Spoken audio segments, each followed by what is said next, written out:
Colossenses 1, chama sua atenção.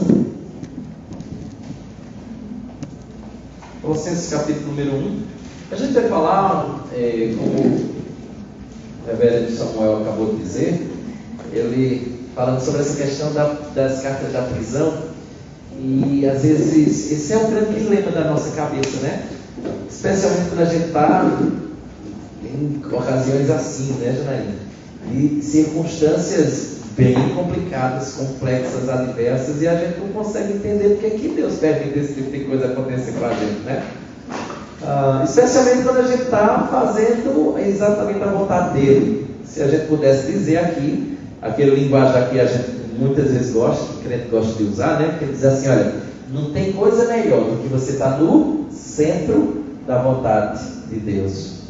E no centro da vontade de Deus tem prisão, no centro da vontade de Deus tem decapitação, no centro da vontade de Deus tem martírio, no centro da vontade de Deus tem todas essas coisas. Por que é maravilhoso estar no centro da vontade de Deus? Porque é ali que você honra a Deus. Essa é a forma de você trazer glória para Deus. E aí você vai experimentar as mais variadas experiências. Eu não posso estar saindo assim não, porque você está gravando aí, transmitindo? Tá bom. E como é que a gente pode pensar nesse aspecto com tudo que Deus, né, tem a nos proporcionar? Eu acho que esse capítulo de Colossenses, a gente vai tentar ser bem objetivo aqui, atravessar o capítulo 1, e vocês fiquem à vontade para a gente fazer algumas observações e perguntas. Na verdade, eu quero ir basicamente até o 23, acho que a gente cobrindo até o 23, para mim eu já estou satisfeito, tá? Então vamos lá, a gente vai falar sobre a supremacia de Cristo, a gente vai falar sobre como Deus é soberano na nossa vida, nessas experiências. Deixa eu começar como eu muitas vezes gosto de fazer, com história. Dizem inclusive que é verídico, eu não sei se você já escutou, acredito que já tenha compartilhado aqui na igreja. Dizem que é verídica a história, e a história conta que uma senhora pobre, ela fona para um programa de rádio, pedindo ajuda por conta das suas limitações, né, especialmente de alimento. Um bruxo, na ocasião, ele ouvia aquele programa e ele resolveu pregar uma peça só para se divertir com a reação daquela senhora que estava expondo um pouco das suas dificuldades. Ela telefona para a rádio, o bruxo telefona para a rádio e disse que ajudaria aquela mulher, aquela senhora, e ajudaria com uma bela feira, caprichada feira. Só que ele precisava do endereço dela, que prontamente foi dado pelo pessoal da rádio. Afinal de contas, todo mundo estava muito aflito com a situação daquela mulher. O bruxo chama seus assistentes, né, seus colaboradores, e ele ordenou que eles fizessem uma cesta bem generosa e levassem na casa daquela mulher. E ele deu a seguinte orientação, ele diz assim, quando ela perguntar quem está enviando esse maravilhoso presente, vocês devem responder que foi o diabo que mandou. E aquela mulher é uma crente piedosa, e é por isso que ele estava doido para pegar aquela peça daquela mulher. E que foi o diabo que mandou. É o diabo que está enviando tudo aquilo ali de maneira muito generosa para ela. E aí aqueles homens fizeram o que o chefe tinha ordenado. Fizeram uma grande feira e chegaram à casa daquela crente, daquela mulher piedosa. Ela os recebeu com muita alegria. Afinal de contas, receber alguém no estado de calamidade que ela se encontrava é sempre muito bem-vindo esse tipo de visita. E aí, ela recebendo eles com alegria, quando percebeu que era uma feira enorme, ela começou a sorrir sem parar e começava a dizer aos homens, podem entrar, ia guardando os alimentos na prateleira, a ponto de encher toda a sua prateleira. Mas ela em momento algum perguntava quem havia enviado aquele presente. Os assistentes do bruxo começaram a ficar ali, né, sem saber como eles deveriam agir naquela situação, o que fazer, e eles decidiram provocar a pergunta, já que ela não perguntava quem é que mandou aquela feira, aquela grande feira, aquele presente para eles. De repente eles disseram assim, vamos provocar a pergunta? Bora, vamos. E foram lá, disse assim, senhora, a senhora não tem nenhum interesse, a senhora não quer saber quem foi que lhe enviou todas essas coisas, esse maravilhoso presente, essa grande feira que a senhora acabou de receber? A mulher, na maior simplicidade da sua fé, ela respondeu as seguintes palavras: Ela disse assim: não, meu filho, nem é preciso, porque quando Jesus manda, até o diabo obedece. Isso aqui eu acredito que tem tudo a ver com o que a gente pensará hoje. Escute só. Se a gente está pensando exatamente nesse tema da supremacia de Cristo, a primeira coisa que eu quero lhe dizer é que o capítulo 1 é um hino de Cristo, ou melhor, um hino a Cristo, que exalta a pessoa assim como a obra de Jesus. E é a carta que mais fala de Cristo no Novo Testamento. Você tem apenas 4 capítulos aqui. Se olhar, 4 capítulos. Capítulos curtos, capítulo 4, verso 18 versículos, o capítulo 3, 25, não passa de 30, né? Tanto que o primeiro são 29. São capítulos curtos, mas é a carta que você encontra do Novo Testamento que mais fala da pessoa de Jesus e da obra de Jesus. Colossenses, como já foi falado, é uma das cartas da prisão. Paulo estava preso em Roma, aguardando o julgamento da parte do imperador, a quem ele havia apelado para ficar livre da prisão. Quando ele recebe a visita de um obreiro chamado Epáfras, né? Ele provavelmente, Epáfras, foi um convertido através do ministério do apóstolo Paulo, quando Paulo evangelizava numa cidade chamada Éfeso. E o texto de Atos nos diz que ele, por mais de 2 anos, ele ministrou nessa cidade, e de lá o evangelho se espalhou por toda a província da Ásia, e talvez Epáfras se convertesse ou foi alcançado por Jesus exatamente ali. Ele vai para uma cidade ali próxima, chamada Colossos, e ali ele começa uma igreja. Então, uma das primeiras coisas que eu quero dizer é que o fundador da igreja de Colossos não é Paulo, mas um discípulo de Paulo. Seu nome já falei, era Epáfras. Após um tempo, nós não temos ideia quanto tempo assim foi, Epáfras é surpreendido com a chegada na igreja de Colossos de alguns mestres que traziam um evangelho bem diferente daquele que ele havia aprendido do apóstolo Paulo. E Epáfras começa a sentir dificuldade em confrontar aqueles mestres da complexidade da heresia que eles traziam. É mais ou menos como a gente fica, às vezes, na faculdade, na escola, né? Tem algumas coisas que aquela galera meio que questiona a gente, ele fica, né, naquela, rapaz, isso é complicado agora. Que bom que se o pastor estivesse aqui na sala, a gente dava força, né? Ou peço um livro aqui nesse assunto, e tem algumas perguntas, era mais ou menos assim que Epáfras estava. O que ele faz? Ele sente a necessidade de ter alguém que possa responder as suas perguntas naquela heresia que era levantada na cidade de Colossos.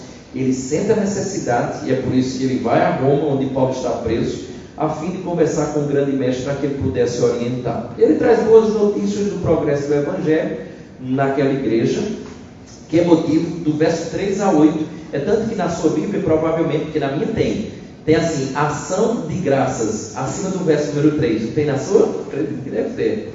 Pois é, aqueles, a turma acertou que dividiu. Ação de graças. Por conta das boas notícias de que o evangelho estava progredindo, o progresso do evangelho naquela igreja, Paulo dá graças a Deus, verso 3 a 8. Mas ele também traz a sua preocupação a fim de que Paulo ajude nesse problema, porque parecia que algumas pessoas já estavam dando ouvidos àqueles falsos ensinos da cidade de Colossos.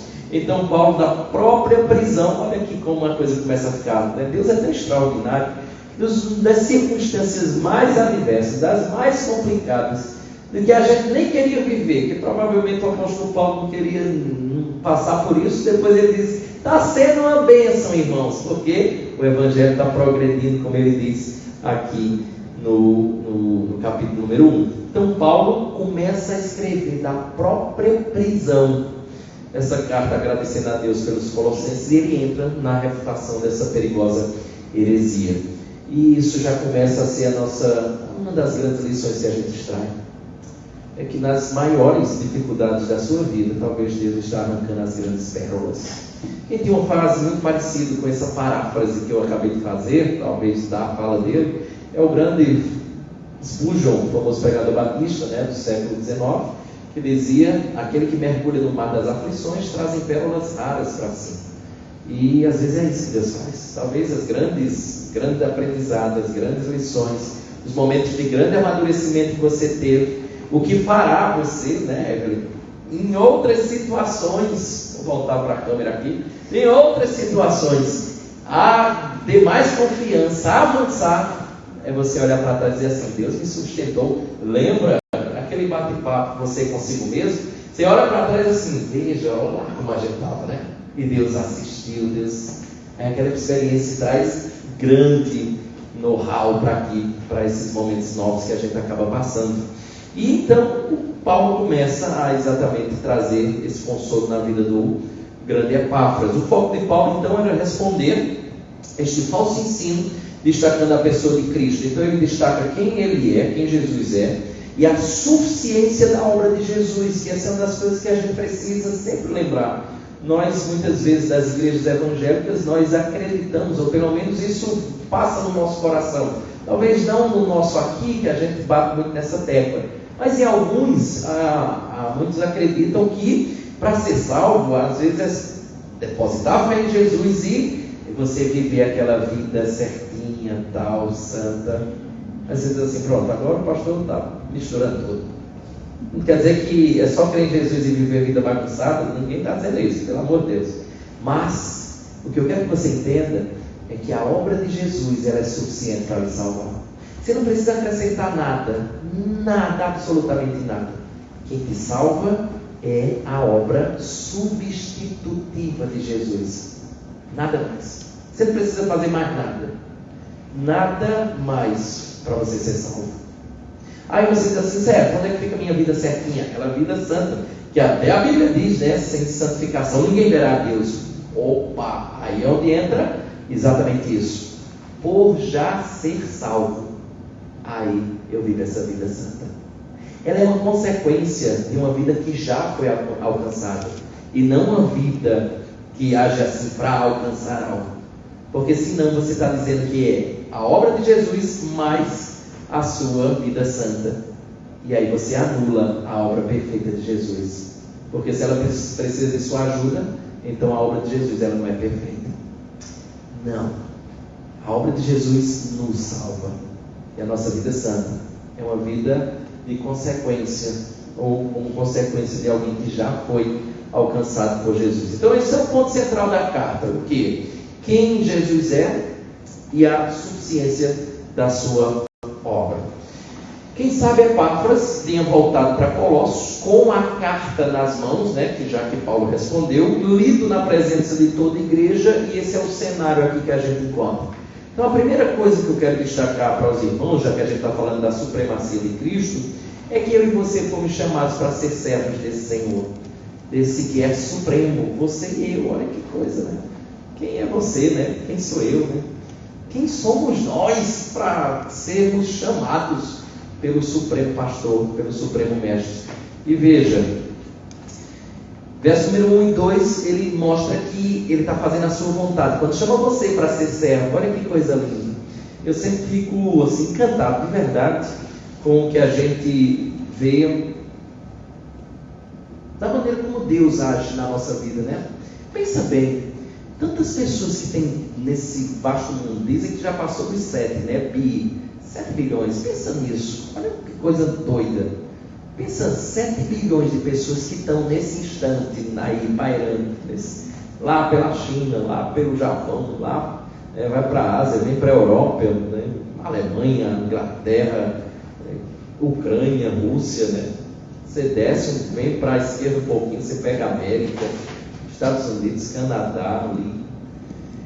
Desce para o sul, vem Brasil, vem Chile, Equador, Venezuela. Quanta gente tem nesse mundo? Aí ele disse assim, não, eu vou chamar a Evelyn para cá. Eu quero ser como servo. Vem Janaína, vem Sara, vem. Ele chama dentro desse vasto mundo, e a gente está falando só da nossa geração agora, mas você sabe que tem muitas gerações passadas.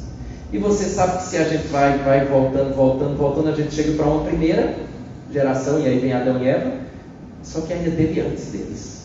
Teve uma coisa chamada os tempos eternos. E Efésios 1, que a gente vai estudar, diz que desde os tempos eternos, ele escolheu o seu povo.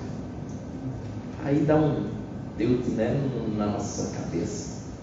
Porque Deus não pensou em mim no tempo e no espaço somente na terra. Ele já tinha meu nome, minha história, e a ideia de me chamar para ser seu servo desde antes de existir o mundo. Aí Paulo diz assim, verso 1, capítulo 1, Paulo, apóstolo de Cristo Jesus. Quem lembra, ele foi o quê? Chamado lá na estrada de Damasco. Lembra dessa história? Atos capítulo número 9, cai do cavalo e ele vai, aquela luz bate nos seus olhos e ele fica cego, mas diz o texto que só Paulo viu Jesus. Que negócio, é por isso, é porque aprove a Deus chamar Saulo, que depois se transforma em Paulo. Mas veja, que como é que isso acontece? É porque Paulo, ele era assim, bonzinho, ou é porque Paulo realmente queria Cristo? Não, pelo contrário, Paulo não queria. Ele na verdade perseguia os cristãos. Mas por que ele se torna um servo de Deus? Veja a continuação do versículo de número 1. Ele foi, Paulo, apóstolo de Cristo Jesus, por vontade. De quem? De Deus. Foi por vontade de Deus. Aí é que quebra mais, porque não tem absolutamente nada na gente que vai buscá-lo. É Ele que nos busca. Pela vontade, ou por vontade de Deus, e o irmão Timóteo. Verso 2, aos santos e fiéis, irmãos em Cristo que se encontram em Colossos. Graça e paz a vós outros da parte de Deus, nosso Pai. Eu sou apóstolo, mas foi pela vontade de Deus.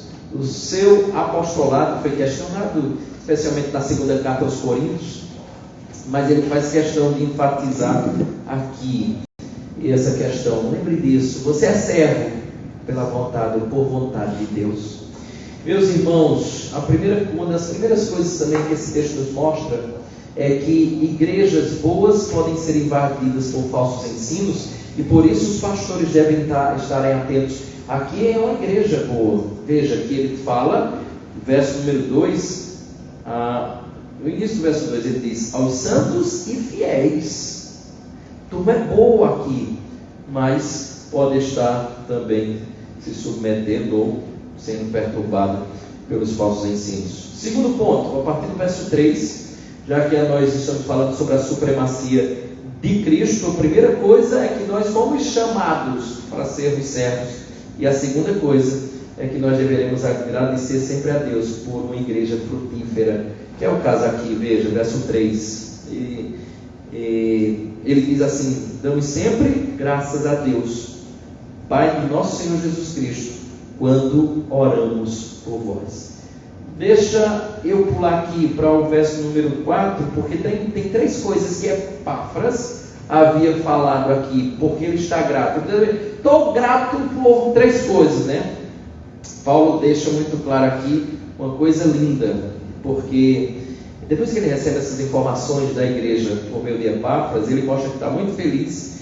E é como se Paulo dissesse assim, ó, eu vou colocar vocês no meu caderninho de oração, vou estar orando aqui por vocês. E quando ele ora pela igreja de Colossos, ele está grato a Deus exatamente por essas três coisas, ou pelo menos por três coisas, que Epáfras havia falado para ele. Uma delas está no verso 4, veja, ele fala sobre a fé da igreja, desde que ouvimos da vossa fé em Cristo Jesus. Ou seja, eles creram em Cristo Jesus, isso é motivo de muita alegria e de gratidão a Deus. Ainda no verso 4, a parte B, ele fala do amor da igreja. Veja, ele diz, e do amor que tendes para com todos os santos. Veja, eles demonstraram amor, eles depositaram fé em Jesus. Lembra da consequência? Eles demonstraram amor. Essas coisas são sempre consequência de alguém que foi alcançado. Em terceiro lugar, para o verso 5, e a esperança da igreja, por causa da esperança que vos está preservada nos céus, da qual antes ouviste pela palavra da verdade do Evangelho. Uma das coisas mais lindas de Paulo aqui, do pastor Paulo, é que ele orava pelo pastor Epáfras. Eu não sei se às vezes você já percebeu esse tipo de coisa. Às vezes a gente quer que a nossa igreja seja melhor que a igreja lá, né? Assim, a congregacional Zona Sul, nem se compara a sua igreja. E às vezes parece que a gente está numa rixa, né? Numa disputa de igrejas, que a minha igreja é melhor. Olha que como o Paulo nos ensina uma coisa preciosa. Paulo está orando pelo pastor Epáfras e pela igreja do pastor Epáfras. A gente está jogando no mesmo time. A gente só tem governo, muitas vezes, de igrejas diferentes, ou liturgias diferentes. A gente está jogando o mesmo time. No lugar de você ficar assim, meio que tentando, ora pela igreja lá do nosso irmão. Ela é presbiteriana, ela é batista. São sérios, comprometidos com o Pai, ore por eles. E torça muito por eles. Assim como você torce para que Deus abençoe grandemente a igreja que você faz parte. Eita, que lição preciosa é essa que Paulo está nos trazendo, né? Gente, orar pelas igrejas que Deus tem levantado. Olha o que Epáfras pregou, está no verso 5, olha lá. Por causa da esperança que está preservada nos céus, da qual antes ouvistes olha o que ele fez, pela palavra da verdade do Evangelho. Esse é o fundamento. Esta é a mensagem que reconcilia pecadores com Cristo, a palavra, a verdade do Evangelho. Então, já vimos duas coisas aqui. Primeiro, que somos chamados para sermos servos. Segundo, ele agradece por essa igreja frutífera. E em quarto lugar, ele ora por bênçãos que são indispensáveis. A gente já vai ver isso a partir do versículo número 9 até o versículo número 12, mas preste atenção numa coisa que eu queria, antes de a gente avançar, observar aqui.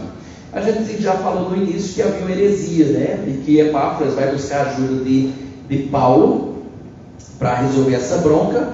Mas a pergunta é: que heresia é essa? Que falso ensino é esse? O que esses falsos mestres estavam ensinando? Na verdade, até para os grandes teólogos, isso é um grande mistério. Ficou conhecido tanto que é um grande mistério, que ficou conhecido tão somente como a heresia de Colossos, porque só aparecia exatamente naquela região, lá em nenhum outro lugar. Aí entra o que na verdade era a bronca lá. O que a gente vê na cidade de Colossos parece ser uma mistura de muitas coisas, desde cristianismo, judaísmo, uma espécie de gnosticismo ali incipiente, ideias místicas e um pensamento dualista daquele grande filósofo grego Platão, né? Ou seja, era hashtag tudo junto e misturado, era uma salada só. Este ensino se apresentava como cristãos. Volta a pergunta: o que é que essa turma estava ensinando?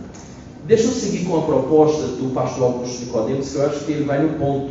Ele diz que era crer em Jesus, mas crer em Jesus era só o começo. Não era só crer em Jesus. Crer em Jesus era o primeiro passo. A verdade completa é exatamente essa daqui. Além de crer em Jesus, vocês devem guardar a lei de Moisés. E aí já entram os judaizantes, né? Que eles diziam assim. Tanto é que a carta aos Gálatas foi exatamente por conta disso, porque eles entendiam que Jesus, crer em Jesus, depositar fé em Jesus, certo. Mas não é só isso, vocês sabem, né? É depositar fé em Jesus, mas obedecer a lei de Moisés, porque aí você completa realmente a salvação. Veja aquele discurso que a gente disse no início, que às vezes até a gente acredita nisso. A gente não acredita que a obra de Jesus é suficiente para nos salvar. É a obra de Jesus mais alguma coisa. Então era crer em Jesus, guardar a lei de Moisés, mas não só isso, você tem que adorar anjos também. Por isso que você encontra no capítulo 2 adoração a anjos. Então, adoração a anjos, você tem que mortificar o corpo para que você possa ascender à presença de Deus para conquistar a salvação. Veja, para conquistar a salvação. Alguém já conquistou para a gente. Esse é o discurso de Paulo aqui, quando fala da obra de Cristo. Então a teologia, escute, que servia de base para a heresia de Colossos, começava dessa visão da realidade, segundo a qual, se você entender isso aqui, acabou. Game over. Você matou a carta aos Colossenses. Entenda só isso aqui. A heresia de Colossos, a teologia que servia de base para a heresia de Colossos, ela começava dessa visão da realidade. Escute.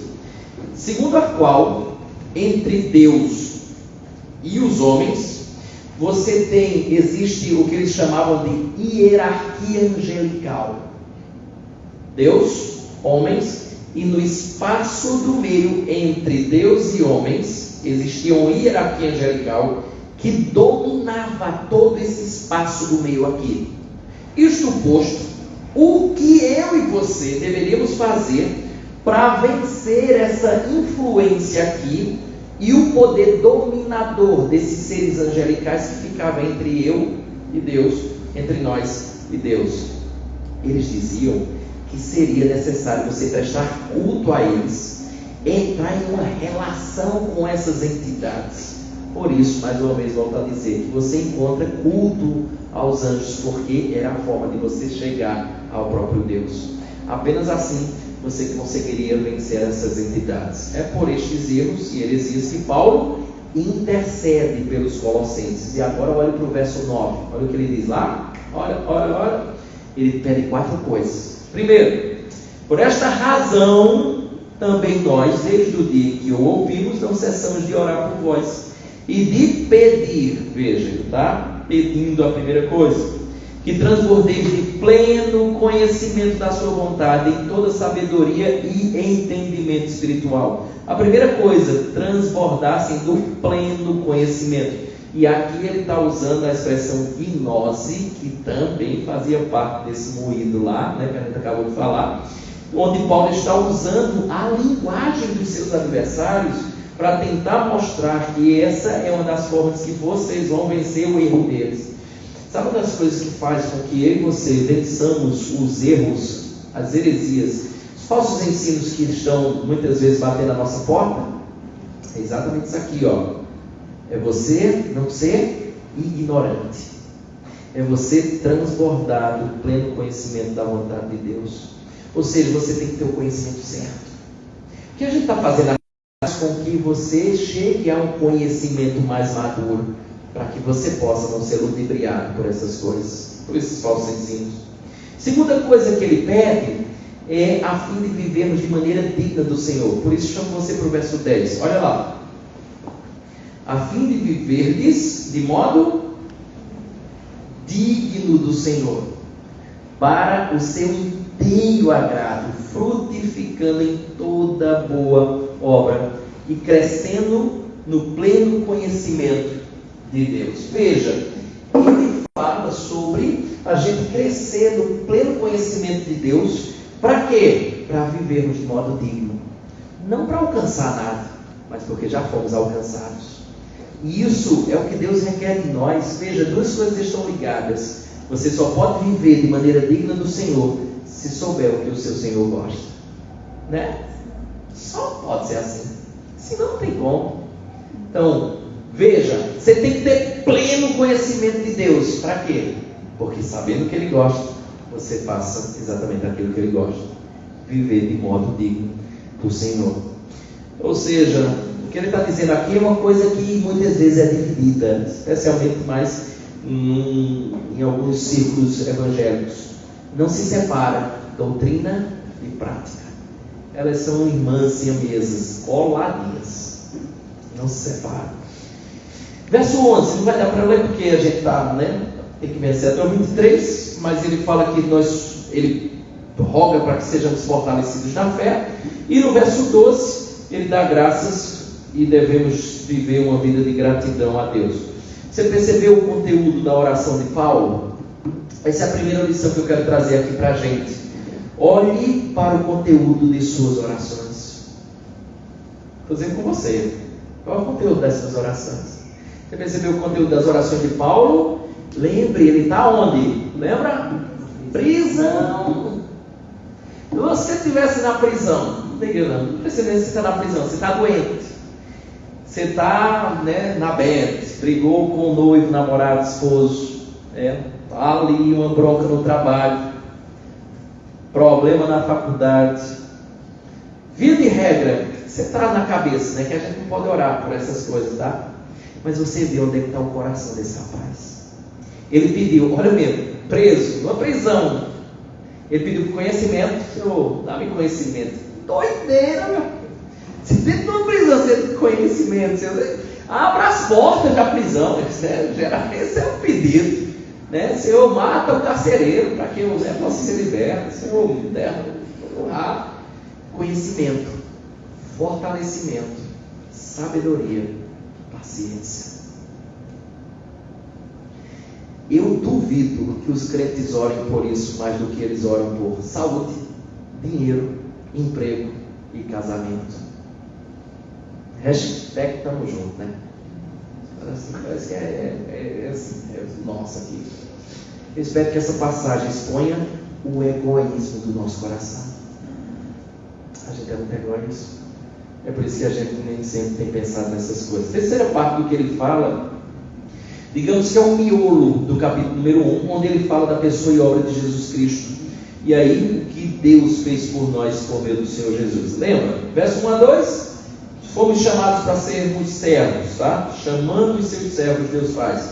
Segundo lugar, ele agradece por essa igreja frutífera. Terceiro lugar, ele ora por bênçãos indispensáveis. E em terceiro lugar, sim, aí ele entra na sua pessoa e sua obra. Veja que já começa pelo verso 13. E a primeira coisa que eu quero que você entenda é que aqui, quando ele fala da pessoa e da obra de Jesus, ele já começa a mostrar que Jesus é supremo. Presta atenção, a primeira coisa que ele vai dizer é que Jesus, ele é supremo sobre a salvação, ou ele é supremo na salvação. Ninguém liberta, ninguém redime, ninguém perdoa pecados senão ele. Veja, verso número 13. Esse texto é clássico, olha lá. Ele nos libertou. Pensa nessa coisa mesmo de alguém que está preso lá. Lembra de filme? Lembra daquele videogame? No meu tempo era Alex Kidd. Você tinha que ir lá com Alex Kidd, avançando as fases, até chegar no castelo, avançar no castelo e salvar a princesa. Por quê? Porque a princesa não se libertou. Ele está dizendo exatamente isso. Ele nos libertou do império das trevas e nos transportou para o reino do Filho do seu amor. Meus irmãos, imagina você todo amarrado, aquela faixa na boca, sem poder sem poder fazer nada por si. De repente, naquele ambiente escuro, chega alguém por trás. Estou aqui. Tira o pano da boca, desamarra as cordas. Você está perdido porque você está em cativeiro. Você não sabe, não tem noção onde está, porque quando você foi, você estava literalmente vendado. Você só sabe que está ali naquele local.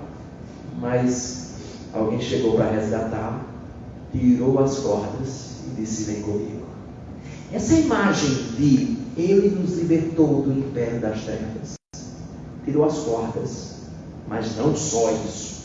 Ele disse assim: agora você vem comigo. Aí pego você e vem com você pelo caminho. Se ele transportou, você também não apenas liberta, mas transporta para o reino do Filho do seu amor. Verso 14, no qual temos a redenção, a remissão dos pecados. Veja, sem a luz do Evangelho, a pessoa continua em trevas. Ele nos libertou. A conversão é uma libertação da ignorância, por isso que ele falou lá em conhecimento. Ele nos fez cidadãos do céu, do reino celestial. Portanto, em Cristo nós temos pelo menos 3 coisas aqui. Primeiro, libertação. Segundo, redenção. Terceiro, a remissão. Tudo isso são termos tirados lá do Antigo Testamento. Deus libertou e redimiu, assim como Moisés fez. Deus liberta e redime o povo com Moisés. A remissão era exatamente o termo que era utilizado para remir o escravo, pagando o preço do termo. Por isso que esses termos são muito aplicados, porque é exatamente isso que Jesus faz. Paulo já está começando o tema da carta, a saber, em Cristo vocês têm tudo que precisam. Nele vocês têm tudo que precisam. Veja, nos versículos 15 a 17, Paulo fala da pessoa de Cristo no que tange a criação, E aí eu entro na segunda coisa. Já vimos que ele é supremo aonde? Na salvação. Onde é que ele é supremo ainda? Ele também é supremo na criação. Veja, ninguém tem capacidade de criar o que ele criou. Pule para o verso 15 agora. Olha lá, verso de número 15. O que é que diz? Vamos lá. Ele diz assim, este é a imagem do Deus invisível, primogênito de toda a criação, pois nele foram criadas todas as coisas, nos céus e sobre a terra, as visíveis e as invisíveis, sejam tronos, sejam soberanias, quer principados, quer potestades. Tudo foi criado por meio dele e para ele. Ele é antes de todas as coisas, ele tudo subsiste. Olha que coisa linda. O Deus invisível se tornou visível na pessoa de Jesus, ou Cristo.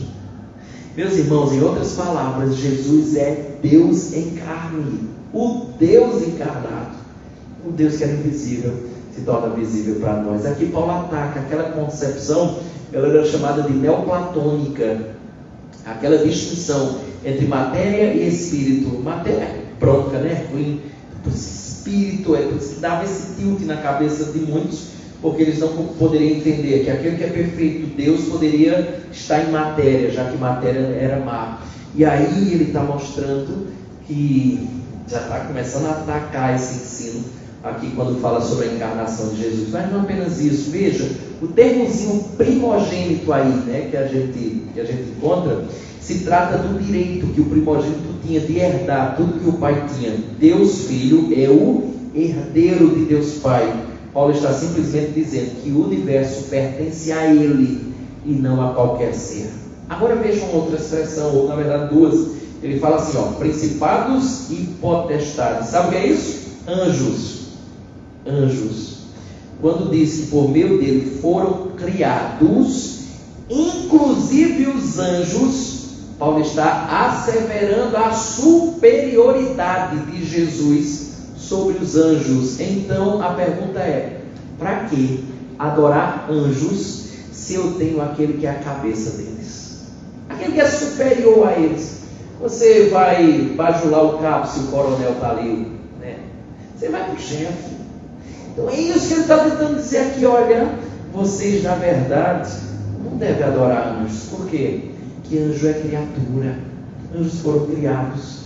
Agora preste atenção, que a gente já viu sobre a pessoa e obra de Cristo. Primeiro, que Ele é supremo na salvação. Segundo, que Ele é supremo na criação. E em terceiro lugar, Ele vai dizer que Ele é supremo na igreja. Se não, vejamos, eu estou no verso 18. Olha o que Ele diz.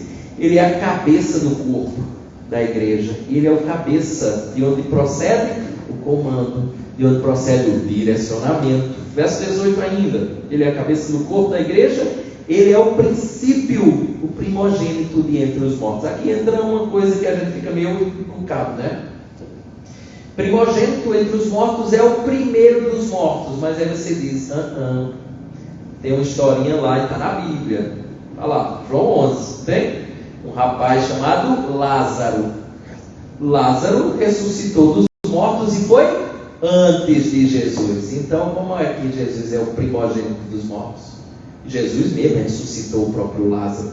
Mas escute, todos eles que vieram antes de Jesus, eles ressuscitaram para uma vida mortal, isto é, eles morreram de novo. Somente Cristo foi ressuscitado para uma vida imortal, sobre a qual a morte não tem domínio. Ele é o primogênito nesse sentido.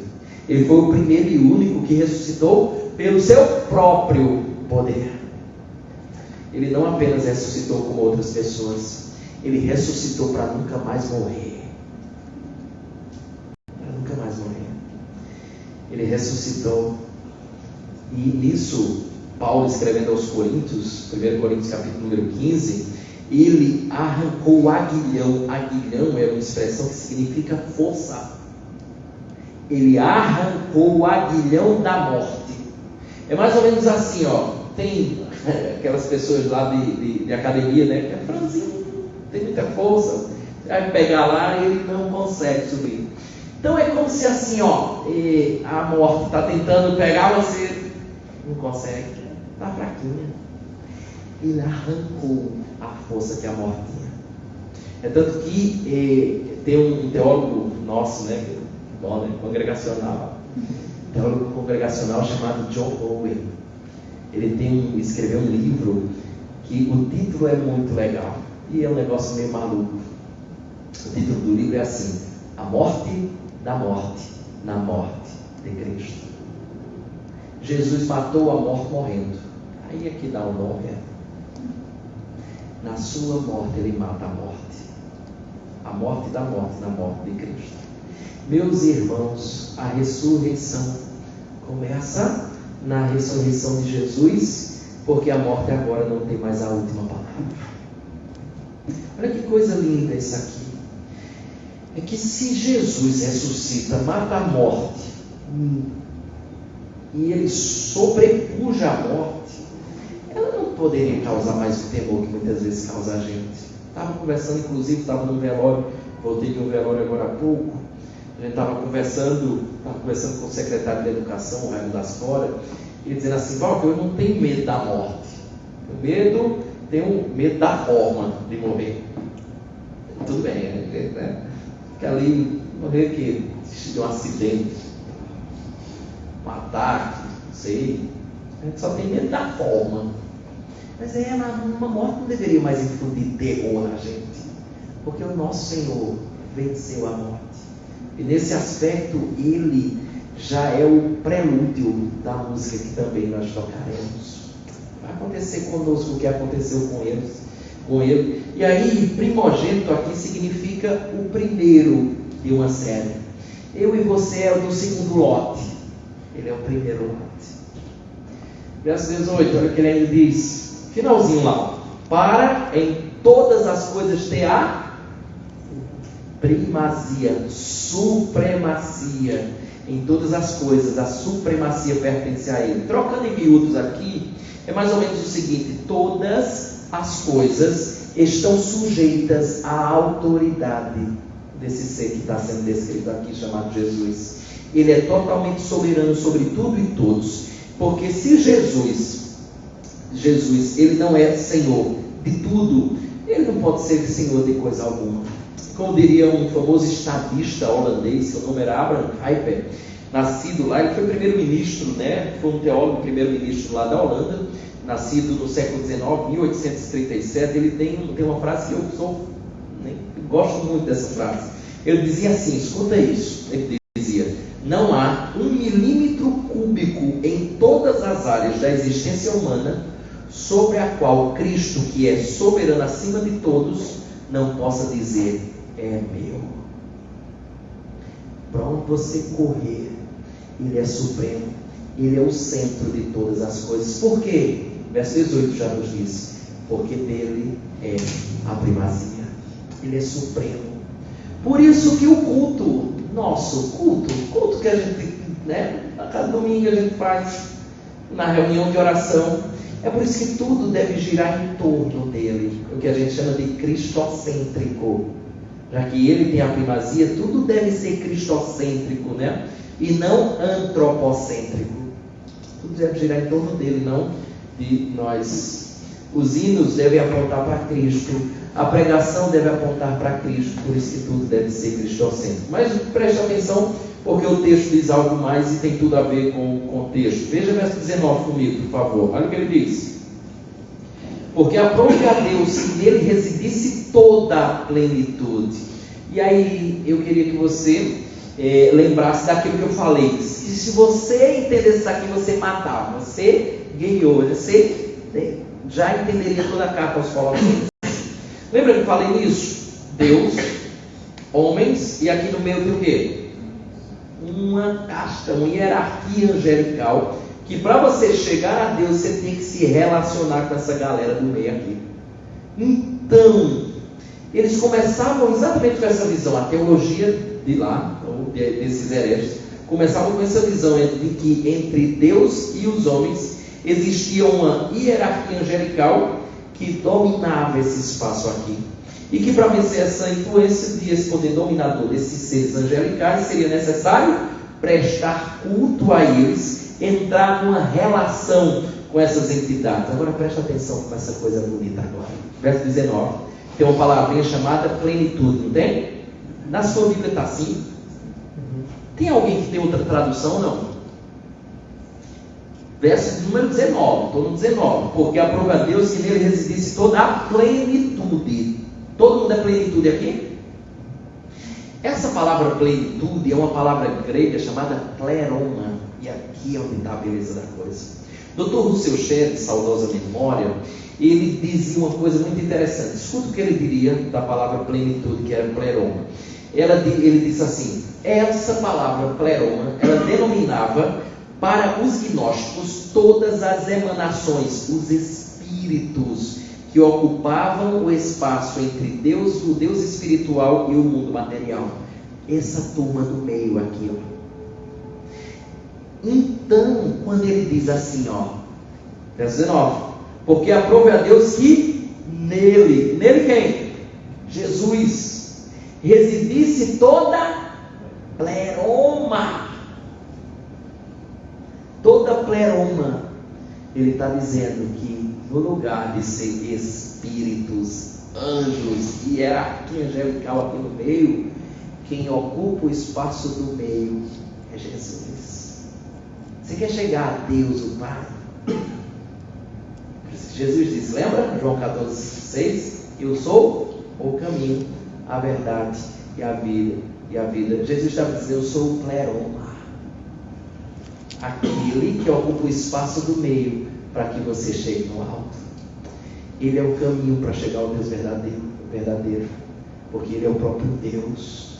Eu encontro Deus, sabe aonde? Em Jesus. É nele que eu encontro Deus, porque além dele ser Deus, o próprio, nele eu encontro o Pai.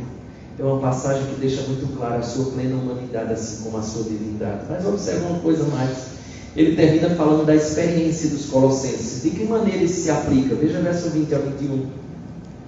E que havendo feito a paz pelo sangue da sua cruz, por meio dele reconciliasse consigo mesmo todas as coisas, quer sobre a terra, quer nos céus. E a vós outros também, que outrora eres estranhos e inimigos do entendimento pelas vossas obras malignas. Veja que pelo verso 20, o pecado não deixa neutralidade. O que ele está deixando? Que havendo feito a paz pelo sangue da cruz, reconciliasse consigo todas as coisas.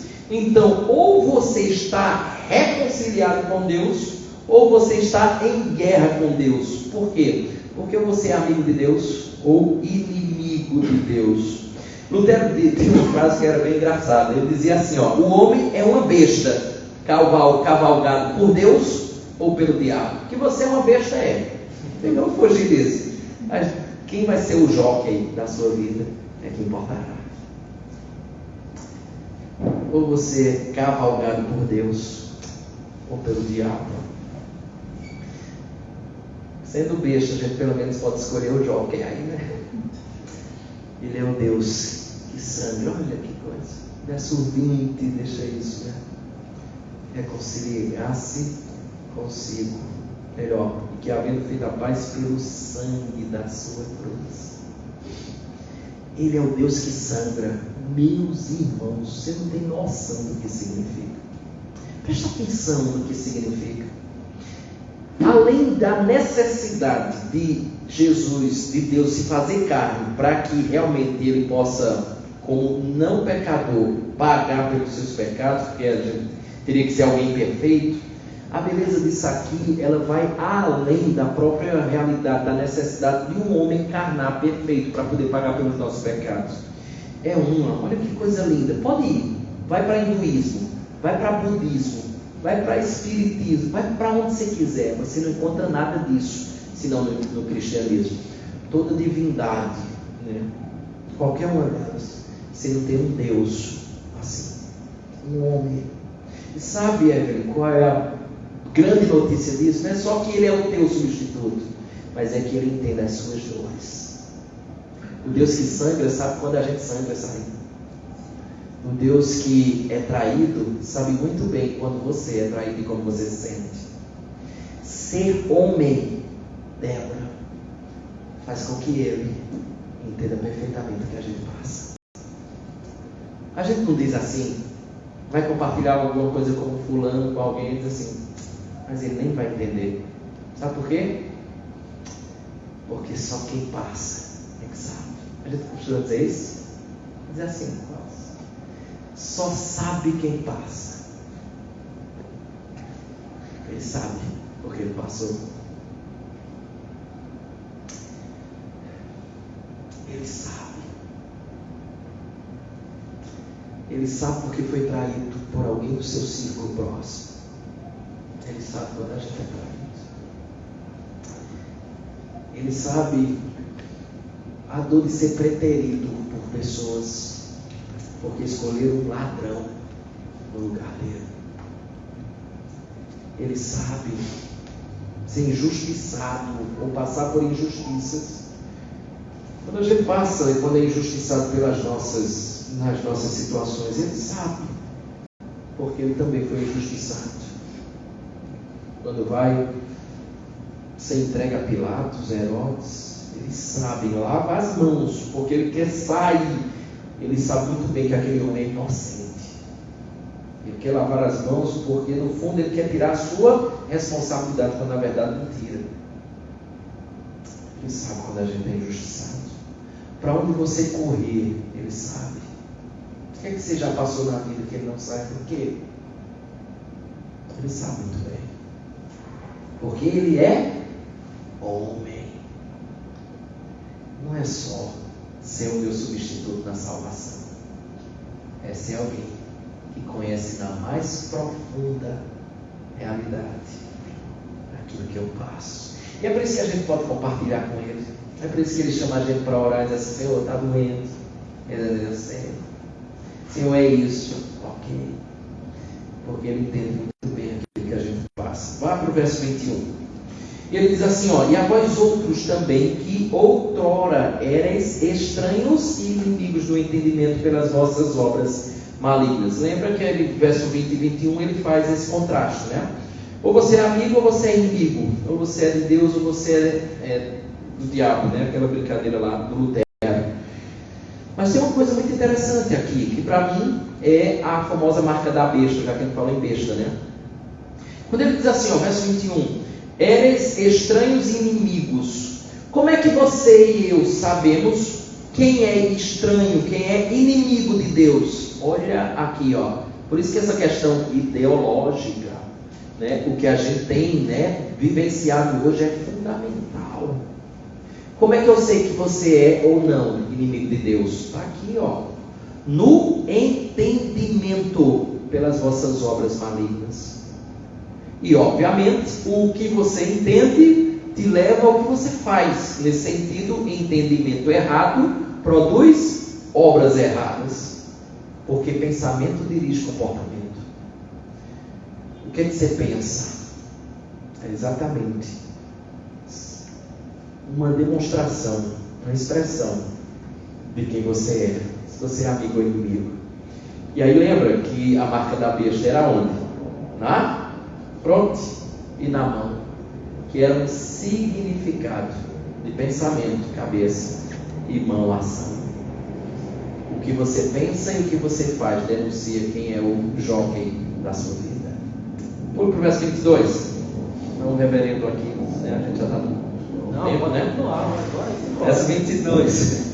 Agora, porém, vos reconciliou no corpo da sua carne, mediante a sua morte, para apresentar-vos perante ele santos, inculpáveis e irrepreensíveis. Verso 23. Se é que permaneceis na fé, alicerçados e firmes, não vos deixando afastar da esperança do Evangelho, que ouvistes e que foi pregado a toda a criatura debaixo do céu, e do qual eu, Paulo, me tornei ministros.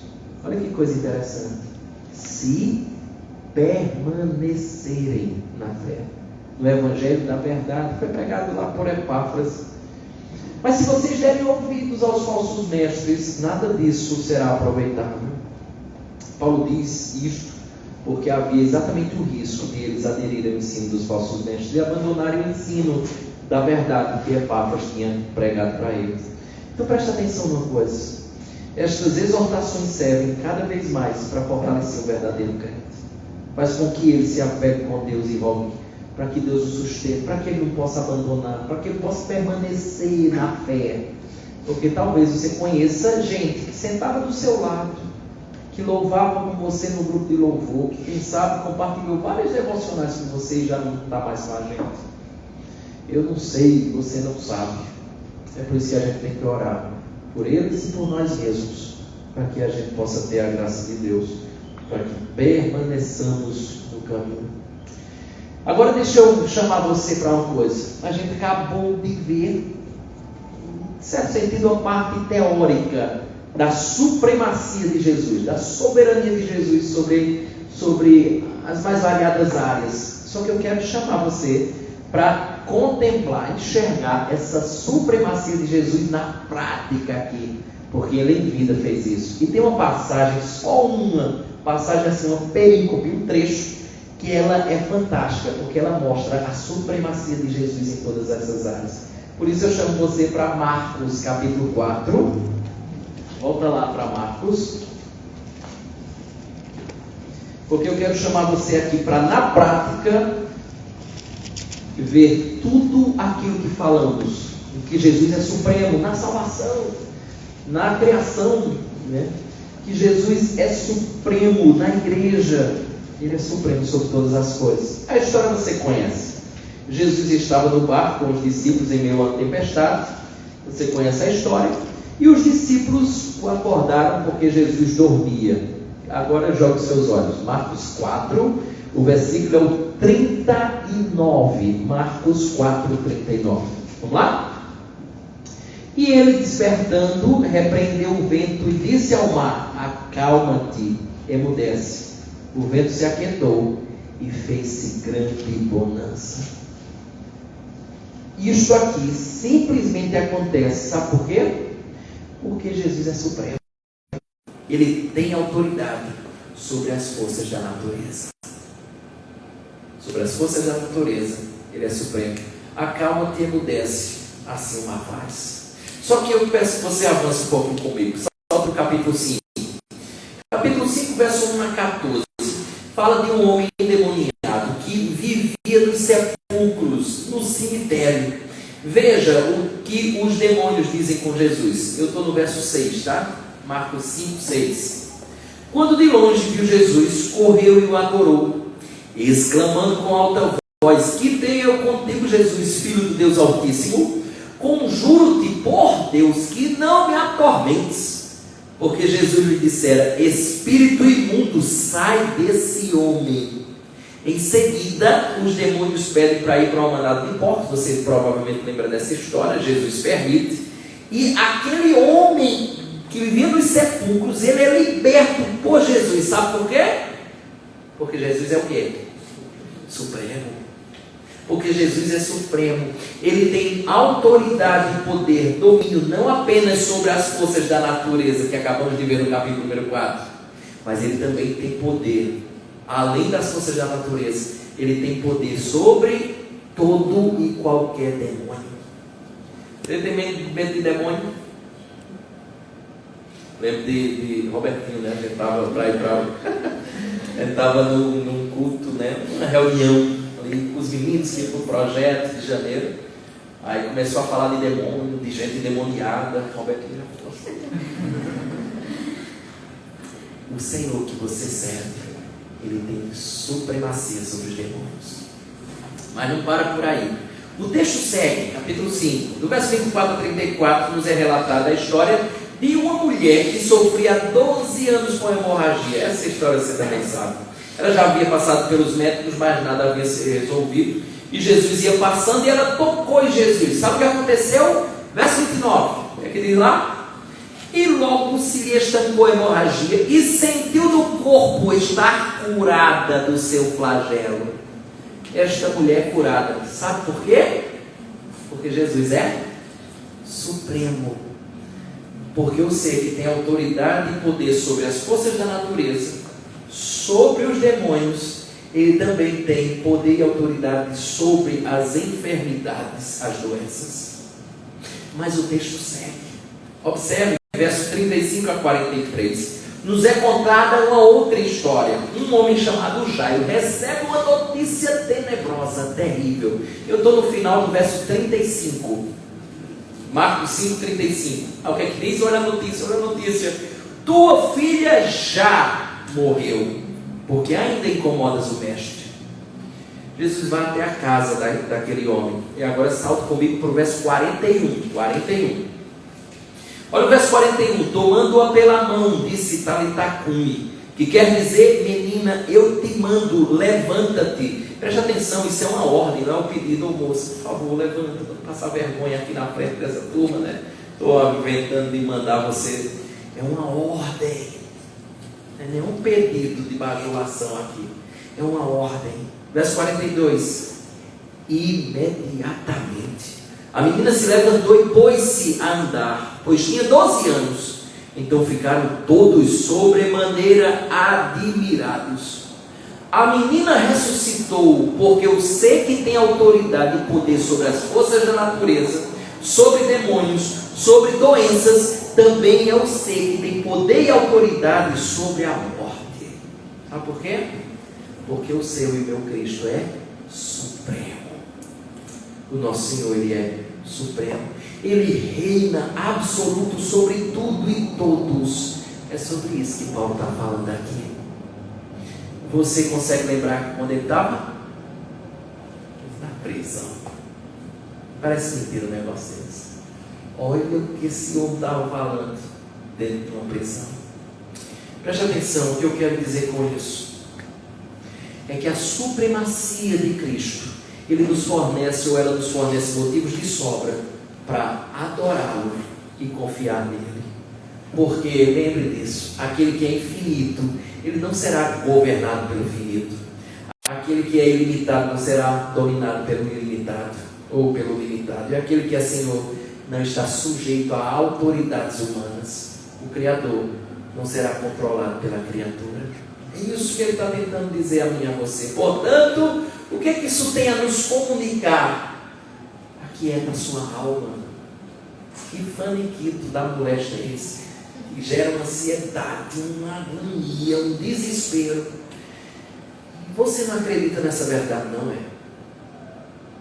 Ele é supremo sobre tudo aquilo que aflige seu coração. O que é que afligiu o nosso coração nos últimos tempos? Uma tal de Covid-19. Você desesperado, morrendo de medo. Você acredita na aflição? Porque um dos dois, então, para você está sendo supremo. Se a Covid era suprema, você estava no desespero. Porque você está na iminência dela governar você. Mas se o seu Senhor é supremo, você pode ter calma em meio à tempestade. A supremacia de Cristo é um fundamento, uma coluna, escude, indispensável para a sua caminhada aqui na terra. Porque em tudo aquilo Ele tem controle e domínio para comunicar a você que você precisa descansar, porque aquilo que te aflige está exatamente na palma de suas mãos. Que o Deus eterno possa inculcar isso na nossa mente, no nosso coração, e que seja o que for, são forças da natureza, chuva, como a gente está vendo, Ele tem domínio. É demônio, tem domínio. É enfermidade, tem domínio. É o risco de morte ou a própria morte, Ele tem domínio. O que então pode lhe afligir? Se tudo aquilo que lhe aflige está sob o domínio daquele que tem domínio sobre todas as coisas. Vamos orar? Deus bendito, louvamos o Teu nome, porque é impressionante como alguém numa prisão pode nos trazer tantas coisas lindas ante um contexto tão complicado.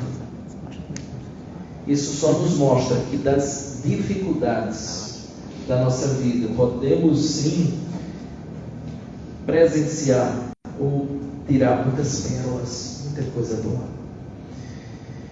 Rogamos para que o Teu povo que aqui se encontra nessa noite possam entender que o Senhor é supremo mesmo, possa ver que o Senhor tem governo sobre tudo e todos, inclusive quando muitas vezes nem parece, porque na aflição, porque lá nas forças, na tempestade, quando o Senhor Jesus estava no barco,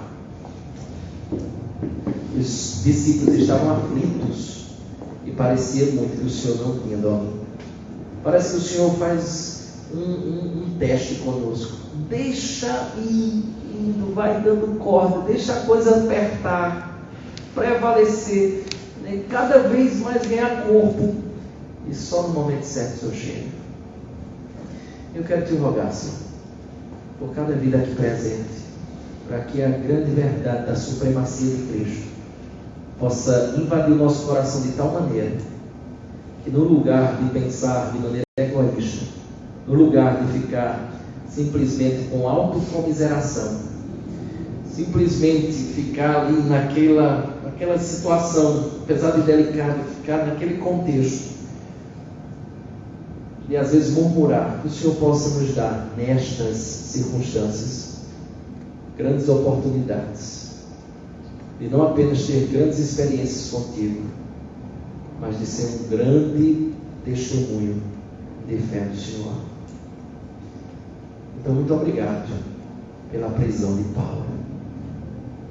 E queremos te dizer, ainda que seja duro, faz-nos agradecer a Ti quando passarmos pelas nossas prisões. Para a glória do Teu nome, te oramos no nome de Jesus. Amém.